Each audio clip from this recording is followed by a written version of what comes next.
Assalamu alaikum warahmatullah. Hello learners, how are you? I am fine by the grace of Almighty Allah. Today I will discuss MCQ in front of you. Well, আমরা আজ বোর্ডে একই রকম দেখতে ঠিক দুটো প্রশ্ন তুলছি এমসিকিউ আকারে আর কি। এই এমসিকিউ গুলো দেখা যায় যে পরীক্ষায় তোমাদের সপ্তম থেকে যারা এসেছি পরীক্ষার্থী আমরা আছি তাদের ফেস করতে হয় পরীক্ষার হলে। তো দেখবো আমরা এরকম প্রশ্ন পাইলে মান নির্ণয়ের সূত্র ব্যবহার না করে খুব সহজে কিভাবে তার উত্তরটা করতে পারি। আমরা 10 সেকেন্ডের ভিতরে এরকম এমসিকিউ সমাধান করার চেষ্টা করব।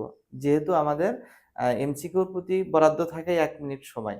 আমরা খুব চেষ্টা করব যে এই সমস্ত বড় এমসিকিউ গুলো খুব সহজে কিভাবে কোন টেকনিকে করা যায় সেই সমস্ত সহজ টেকনিক নিয়ে আমি আজ এই ভিডিওতে আসছি। দেখো এখানে বলছে কি x প্লাস 1/x সমান 3 হলে x কিউব প্লাস 1/x কিউবের মান কত। সেম কোশ্চেন এখানে করা আছে x প্লাস 1/x সমান 4 হলে x কিউব প্লাস 1/x কিউবের মান কত। যদি আমরা এটা বুঝতে পারি তাহলে এটাও করতে পারবো। তাহলে আমরা প্রথমটা একটু দেখি। প্রথমটা যেটা বলছে একটা কথা খেয়াল রাখবা, যখন দেখবা যে x প্লাস 1/x অথবা p প্লাস 1/p অথবা a প্লাস 1/a এরকম যখন কোনো এমসিকিউ থাকবে তখন একটা কাজ করে নিবা, এখানে যে সংখ্যাটা থাকবে সেটার উপরে এখানে তোমরা আগে কিউব দিবা। অবশ্যই মনে রাখতে হবে এখানে এটা এভাবে থাকবে প্লাস এখানে কিউব থাকবে। তাহলে আমরা কি করব, এখানে যে সংখ্যাটা থাকবে তার উপরে কিউব দেব, তারপর এখানে মাইনাস এটা দিতেই হবে, যেহেতু প্লাস আছে এখানে তাহলে বিপরীতটা হবে। অপরদিকে এখানেও মনে করবা 3, এটা যেরকম নিয়মে মনে রাখবা সূত্র আকারে এটা 3 দিতে হবে, এখানেও ঠিক 3 লিখতে হবে। আর এর সাথে গুণ হবে কত, এখানে যে মানটা দেওয়া থাকবে।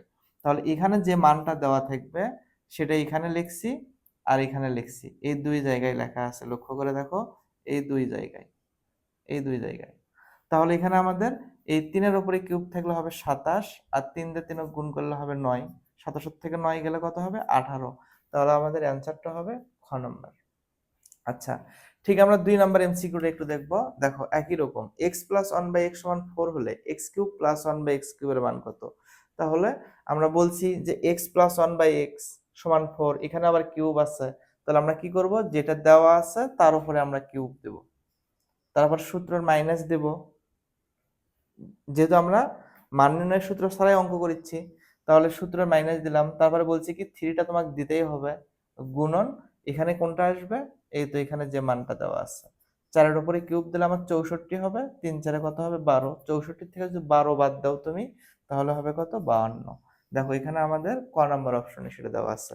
তাহলে আমরা খুব সহজেই মানে এই টেকনিক অবলম্বন করলে 10 সেকেন্ডের ভিতরে এমসিকিউটা সমাধান করতে পারবো। তো আমরা সবাই এভাবে করার চেষ্টা করব।